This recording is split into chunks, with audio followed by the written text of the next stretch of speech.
Bismillah, Assalamualaikum warahmatullahi wabarakatuh. Alhamdulillah, salatu wassalamu ala rasulillah wa ala alihi wa sahbihi wa man wala. Asyhadu an la ilaha illallah wahdahu la syarikalah wa asyhadu anna muhammadan abduhu wa rasuluhu la nabiyya ba'dah. Ya ayyuhalladzina amanu taqullaha haqqa tuqatih wa la tamutunna illa wa antum muslimun. Amma ba'du, fa inna asdaqal hadithi kitabullah wa khairal hadi hadi Muhammadin sallallahu alaihi wasallam, syarrul umuri muhdatsatuha wa kullu muhdatsatin bid'ah wa kullu bid'atin dhalalah wa kullu dhalalatin finnar. Ayol ikhwah, masyaallah muslimin, saudaraku rahimanillah wa ikum ajmain. Alhamdulillah, segala puji hanya milik Allah Subhanahu wa taala yang telah kembali mempertemukan kita dalam media ini untuk kembali melanjutkan pelajaran kita dari kitab Ad-Durus Al-Yaumiyah. Sekarang kita masuk pelajaran yang ke-210. Fadlu qiraatil Qur'an. Fadlu qiraatil Qur'an. Keutamaan membaca Al-Qur'an. Ketahuilah saudaraku rahimanillah wa ikum ajmain, Al-Qur'an adalah kalamullah, firman Allah Subhanahu wa taala, laisa bimakhluqin, bukan makhluk. Al-Qur'an itu kalamullah, firman Allah Subhanahu wa taala, al-munazzal ala Nabi Muhammad sallallahu alaihi wasallam biwasitati Jibril alaihi salam. Bahwasanya Al-Qur'an itu adalah firman Allah yang Allah turunkan kepada Nabi Muhammad sallallahu alaihi wasallam melalui perantara malaikat Jibril alaihissalam. Dimulai dari surat Al-Fatihah, diakhiri dengan surat An-Nas, dan membacanya termasuk ibadah. Ibadah. Membacanya, mengamalkannya termasuk ahabul kurubati ilallah, termasuk salah satu cara mendekatkan diri kepada Allah yang Allah Subhanahu wa taala cintai, yang Allah Subhanahu wa taala akan memberikan pahala yang besar bagi orang yang senantiasa membaca Al-Qur'an. Al-Qur'an kitabullah, maka jadikan wirid kita sehari-hari. Sebagaimana orang kalau Masya Allah, kalau dapat surat dari seseorang yang dia cintai, dia akan baca terus tuh berulang-ulang. Ya, kalau kita cinta kepada Allah Subhanahu wa taala, maka kita baca Al-Qur'an berulang-ulang, terus diulang lagi, diselesaikan, dikhatamkan, diulang lagi, dikhatamkan, diulang lagi. Berarti itu tanda tuh kita cinta kepada Allah Subhanahu wa taala. Bahkan nanti Al-Qur'an akan datang pada hari kiamat sebagai pemberi syafaat bagi orang-orang yang senantiasa membacanya di dunia, dan Allah Subhanahu wa taala akan mengangkat derajat yang tinggi bagi orang yang senantiasa membaca Al-Quran di dunia. Kita akan bacakan beberapa hadis Nabi SAW tentang keutamaan membaca Al-Quran. Yang pertama adalah hadis Abu Umamah Al-Bahili radhiyallahu ta'ala anhu, dan juga dibawakan oleh Al-Imam An-Nawawi dalam kitab At-Tibyan fi Adabi Hamalatil Quran di halaman ke-38. Dibawakan hadis Nabi sallallahu alaihi wasallam yang diriwayatkan oleh Imam Muslim. An Abi Umamah Al-Bahili radhiyallahu anhu qala, sami'tu Rasulullah sallallahu alaihi wasallam yaqul, iqra'ul Qur'an fa innahu ya'ti yaumal qiyamati syafi'an li ashabihi. Hadisnya pendek ya, dihafalkan. Kalau yang mampu untuk bisa menghafalkan dalil hadis Nabi SAW, Al-Quran, ayat-ayat Al-Quran, maka dihafalkan. An Abi Umamah Al-Bahili radhiyallahu ta'ala anhu sami'tu Rasulullah sallallahu alaihi wasallam yaqul, iqra'ul Qur'an, kata Nabi SAW. Iqra'u, ini fi'il amr, bacalah Al-Quran, fa innahu ya'ti yaumal qiyamati syafi'an li ashabihi, karena nanti Al-Quran akan datang pada hari kiamat sebagai pemberi syafaat bagi orang-orang yang membacanya di dunia ya. Dibawakan oleh Imam Nawawi dalam kitab At-Tibyan fi Adabi Hamalatil Quran, bab yang pertama fi atrofi min fadilati tilawatil Quran wa hamalatihi, halaman 38. Saya pakai cetakan Darul Athar San'a Yaman. Darul Athar San'a Yaman. Iya. Kata Nabi Shallallahu Alaihi Wasallam dalam hadis ini, bahwasanya Al-Quran akan datang pada hari kiamat sebagai pemberi syafaat. Pemberi syafaat artinya yang akan menolong ya, yang akan menolong manusia, salah satu wasilah sebagai penolong dari kehidupan yang dahsyat, yang abadi di akhirat, dari padang mahsyar yang panas, yang matahari didekatkan sejauh 1 mil, yang sering kita bahas. Manusia butuh yang namanya syafaat, dan ada syafaat al-uzma yang akan diberikan oleh Nabi Sallallahu Alaihi Wasallam, tentu saja atas izin dari Allah Subhanahu wa Ta'ala. Ini keutamaan besar bagi orang yang senantiasa membaca Al-Quran. Dan tentu saja dalam membaca Al-Quran, kita sudah bahas pada pertemuan yang lalu, kita juga berusaha untuk mengamalkannya. Ya, berusaha untuk mengamalkannya semampu kita. Makanya Nabi Shallallahu Alaihi Wasallam mengatakan, wa ma amartukum bihi fa'tu minhu mastata'tum. Apa yang aku perintahkan maka lakukan semampu kalian.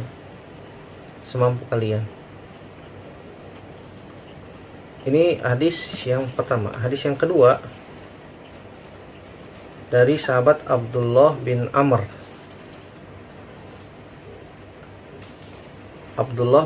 bin As radhiyallahu anhuma. Beliau mengatakan, qala Rasulullah sallallahu alaihi wasallam, yuqalu li sahibil Qur'an. Dikatakan kepada sahibil Quran, orang yang senantiasa membaca Al-Quran, pada hari kiamat nanti dikatakan kepada sahibil Quran, apalagi yang sampai menghafal Al-Quran ya, yuqalu li sahibil Quran, iqra wartaqi warattil kama kunta turattilu fid dunya fa inna manzilataka inda akhiri ayatin taqra'uha. Rawahu Abu Daud wa Tirmidzi wa Nasa'i wa qala Tirmidzi haditsun hasanun sahih. Yang dikeluarkan oleh Imam Abu Daud As-Sijistani, namanya Sulaiman bin Al-Ash'ath As-Sijistani, dan juga diriwayatkan oleh Imam Tirmidzi dan juga Imam An-Nasa'i. Imam Nasa'i itu namanya Abu Abdurrahman Ahmad bin Shu'aib An-Nasa'i rahimahullahu ta'ala ya. Dan Imam Tirmidzi mengatakan hadis ini hasan sahih. Hadis hasan sahih. Kata Nabi Shallallahu Alaihi Wasallam, yuqalu li sahibil Quran, dikatakan kepada sahibil Quran. Sahibil Quran orang yang suka membacanya, orang yang menghafalnya, dia berusaha untuk menghafalnya, walaupun gak hafal-hafal dia berusaha menghafalnya dari surat-surat pendek, ya minimal surat-surat pendek. Jangan sampai nanti kita dikatakan rumah yang tidak berpenghuni, yang di dalam hadis yang lain dari Abdullah bin Abbas radhiyallahu ta'ala anhuma, yang diriwayatkan oleh Imam Tirmidzi dan juga dibawakan oleh Imam Nawawi dalam kitab At-Tibyan fi Adabi Hamalatil Quran, halaman 40. Kata Nabi SAW, innal ladzi laisa fi jawfihi syai'un minal Qur'an kal baitil kharib. Sesungguhnya yang di dalam jauf itu ini ya, tenggorokan, kerongkongan. Yang di kerongkongannya nggak ada sesuatu dari Al-Quran, maksudnya nggak pernah baca Al-Quran, bahkan dia nggak punya hafalan Al-Quran, walaupun surat-surat pendek. Ya, walaupun surat-surat pendek, kita berusaha untuk menghafalnya dari juz 30 yang mudah, surat An-Nas. Surat An-Nas dibaca diulang-ulang, insya Allah bisa hafal. Atau Al-Falaq atau Al-Ikhlas. Ya triple cool, masa nggak hafal sih? Kan begitu. Banyak orang yang mengaku dirinya muslim tapi nggak bisa baca Quran, maka ini musibah. Ini musibatul uzma, musibah yang sangat besar. Mengaku dirinya muslim, mengaku bahwasanya Tuhannya adalah Allah, nabinya adalah Muhammad, kitabnya adalah Al-Quran, tapi nggak bisa baca Al-Quran. Ini musibah. Jangan sampai nanti bilang, Ustadz saya kan udah tua nggak bisa. Nggak ada kata terlambat untuk belajar. Nggak ada kata terlambat. Apalagi zaman sekarang ya, Insya Allah media sudah banyak, wasilah, ada HP, ada Android, bisa belajar dimanapun, kapanpun dengan cara online. Dengan cara apa? Online. Setiap ada kemauan pasti ada jalan. Jalan. Dan Allah akan memudahkan siapa saja yang bertekad untuk mau dan bisa. Ya, asalkan kita berusaha mau dan bisa, pasti Allah akan berikan jalan. Makanya Allah Subhanahu wa taala mengatakan dalam hadis qudsi, "Innallaha ma'adzanni abdi bi." Sungguhnya Allah bersama persangkaan hambanya. Wa anna ma'ahu idza zakaroni, dan aku bersamanya jika dia senantiasa mengingatku. In dhanna khairan falahu wa in dhanna syarran falahu. Kalau dia berprasangka baik maka jadi baik. Tapi kalau dia berprasangka buruk ya jadi buruk juga. Ya. Jadi kita buat target, pokoknya saya harus bisa selesai khatam baca Iqra nih misalnya, yang dasar. Kalau kita serius membaca Iqra, satu Iqra itu paling halaman 30 halaman, paling banyak 31 halaman atau 32 halaman. Kalau kita baca satu hari selesai satu halaman, ya sebulan selesai itu satu Iqra. 6 Iqra kalau lancar 6 bulan, kalau lancar ya paling enggak setahun lah. Kita buat target, pokoknya tahun ini saya harus bisa selesai Iqra tamat, pokoknya bulan Ramadan saya harus bisa baca Al-Quran. Dibuat target tuh, target, insya Allah bisa. Setiap ada kemauan pasti ada jalan. Jangan sampai kata Nabi SAW, innal ladzi laisa fi jawfihi syai'un minal Qur'an kal baitil kharib. Jangan sampai sungguhnya orang yang tidak ada di dalam tenggorokannya atau kerongkongannya sesuatu dari Al-Quran seperti rumah yang kosong. Rumah tidak berpenghuni. Kosong, nggak ada apa-apanya. Yang tidak berpenghuni. Hadis ini diriwayatkan oleh Imam Tirmizi dari hadis Abdullah bin Abbas radhiyallahu taala anhuma, ya. Dan juga diriwayatkan Imam Ahmad, Imam Ad-Darimi, Imam Al-Baihaqi dalam Syu'abul Iman, dan selain dari mereka dari jalan Qabus bin Abi Zibian dari bapaknya dari Abdullah bin Abbas radhiyallahu taala anhuma. Jadi Nabi Shallallahu alaihi wasallam mengatakan, yuqalu li sahibil Quran, dikatakan kepada sahibul Quran yang membaca Al-Quran, bahkan dia menghafal Al-Quran, Iqra, nanti pada hari kiamat ya, Iqra warattil, baca dan tartilkan. Yang dimaksud tartil, kata Ali bin Abi Thalib, memberikan hak makhraj huruf, ya, memberikan sesuai dengan makhraj hurufnya masing-masing. Makanya ya penting kita juga belajar makharijul huruf pelan-pelan, apalagi Masya Allah zaman sekarang ibu-ibu semangat ya belajar tajwid, Masya Allah. Tapi jangan lupa juga ngaji apa? Belajar kajian baca kitab. Bahkan sampai dia sibuknya belajar tajwid, nggak pernah ngaji, nggak pernah mempelajari tentang Islam itu sendiri, sehingga ya fokusnya di baca Quran tajwid terus. Kalau disuruh ngaji kajian nggak mau datang, ya alasannya udah capek dan berbagai macam alasan yang lain. Makanya Syekh Saleh bin Fauzan mengatakan orang yang terlalu tenggelam gitu ya, terlalu tenggelam mempelajari makharijul huruf, mempelajari tahsin, mempelajari tajwid, tapi nggak mau belajar akidah yang benar, nggak mau belajar manhaj yang benar. Ini keliru, ini magrur. ini tertipu, ini tertipu. Ya, banyak orang yang sampai mempelajari, dia mahir tuh qiraatus sab'ah, qiraatul asyarah, mahir. Tapi ketika ditanya tentang akidah yang benar, loading. Ketika ditanya tentang syarat la ilaha illallah, ya kuotanya habis, loading lama, nggak tahu. Padahal itu permasalahan akidah dasar. Ditanya tentang makna la ilaha illallah, nggak tahu. Ditanya tentang pembatal la ilaha illallah, nggak tahu. Tapi kalau ditanya tentang ini qiraahnya Imam Susi, ini qiraahnya Imam Waras, ini qiraahnya Imam Ibnu Katsir dan seterusnya, Masya Allah, dia tenggelam di situ.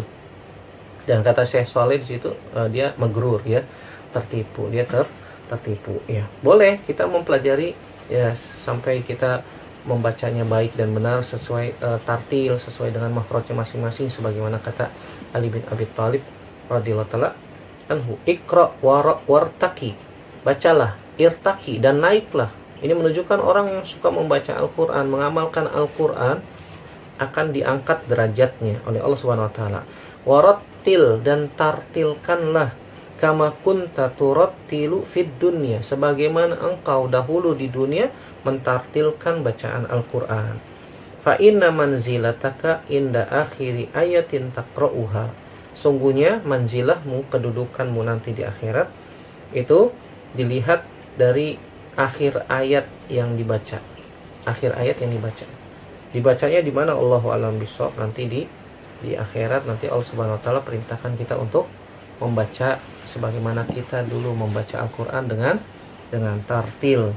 Maka Allah Subhanahu wa taala akan mengangkat derajat kita. Orang yang senantiasa membaca Al-Qur'an dan mengamalkannya, ya tentu saja bukan hanya dibaca tapi diamalkan.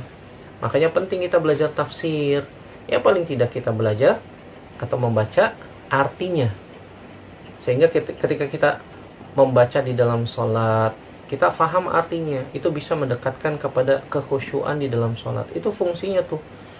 Belajar membaca Al-Quran dan memahami isinya, kandungannya. Itu intinya. Dan kita sudah pernah bahas dulu ya tentang membaca Al-Quran itu ada dua macam. Ada qiraah lafzi, ada qiraah maknawi. Ada tilawah lafziyah, ada tilawah maknawiyah. Ada tilawah maknawiyah. Tilawah lafziyah ya sekedar baca saja tanpa memahami kandungan yang terdapat di dalam Al-Quran itu sendiri. Berbeda dengan tilawah maknawi. Ya, kita membaca Al-Quran satu ayat difahami dengan baik-baik, kemudian kita berusaha untuk mengamalkannya. Kita berusaha untuk mengamalkan. Justru itu intinya kita membaca Al-Quran, mempelajari Al-Quran, Al-Quran. Jadi Allah Subhanahu wa taala akan mengangkat derajat yang tinggi kepada orang-orang yang suka membaca Al-Quran dan mengamalkannya di dunia. Kemudian hadis yang terakhir yaitu hadis Abu Musa al-Asy'ari yang pernah kita baca pada pelajaran yang lalu. Perumpamaan orang yang beriman, ya. Masalul mu'min alladzi yaqra'ul Qur'an kal utrujjah. Perumpamaan orang yang beriman yang membaca Al-Quran seperti utrujjah. Iya, utrujjah ada yang membaca dengan al-utrunjah, pakai nun, utrunjah. Ada juga yang membaca dengan turunjah. Ya, seperti buah yang kata Nabi SAW, rihuha tayyibun wa ta'muha tayyibun. Aromanya wangi dan rasanya manis, rasanya baik.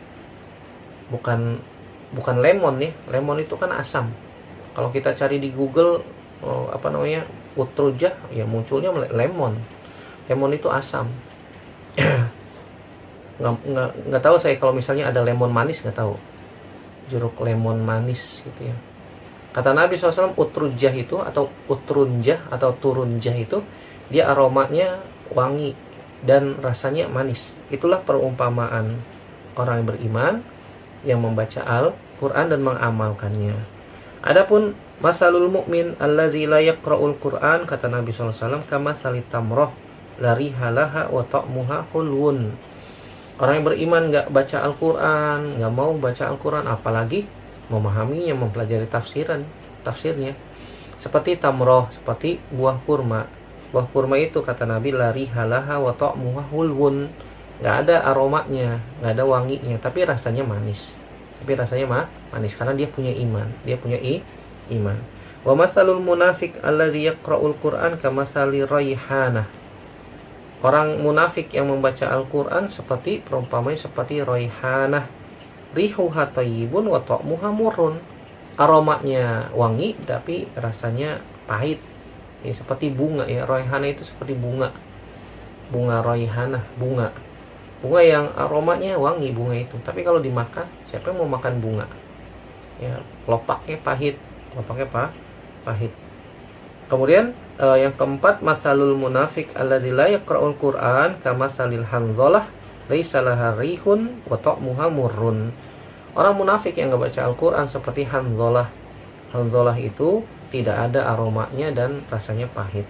Hadis ini pernah kita bahas pada pelajaran yang lalu.